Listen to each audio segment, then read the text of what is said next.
San Diego's on the forefront of what Governor Newsom is calling a, quote, bold new strategy to battle the homelessness crisis. Today, San Diego brought together state, county, and local leaders to begin the groundwork on launching California's new care court system. CBS 8's Richard Allen shows us how county leaders envision it working here. Well, that's right. San Diego was among the first counties to volunteer to launch this first-in-the-nation care court program and hosted that inaugural meeting with leaders from throughout the state. And we really rolled up our sleeves and got to work for how we're going to make care court work on the streets in San Diego next year. Bringing together judicial and medical leaders from throughout the state, as well as the 6 other counties, including Orange, Riverside, and San Francisco, that are stepping up as early adopters of this program, along with San Diego. I think we've got to try something new to address the situation on the streets. Through this new approach, county courts will be empowered to order treatment for homeless people who are battling severe mental illness, such as schizophrenia.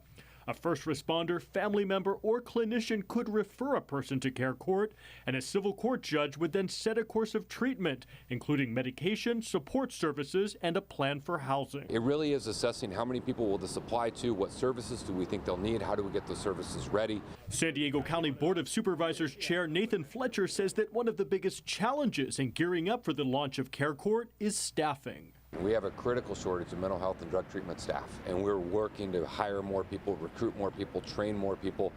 So one of the biggest limiting factors right now is just the availability of services. Some homeless advocates have raised concerns over the legality of this proposal, which would force individuals into psychiatric treatment or into a conservatorship if they fail to follow the court-ordered plan. Fletcher points out that care court is targeted toward those who are most gravely ill and in need of help.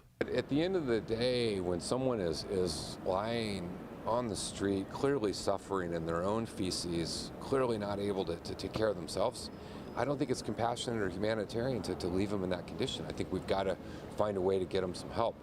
And then when they're clear-minded, then they can make decisions. And care court is set to officially launch in October of next year, although Chair Fletcher is hopeful it could begin here in San Diego as early as next summer.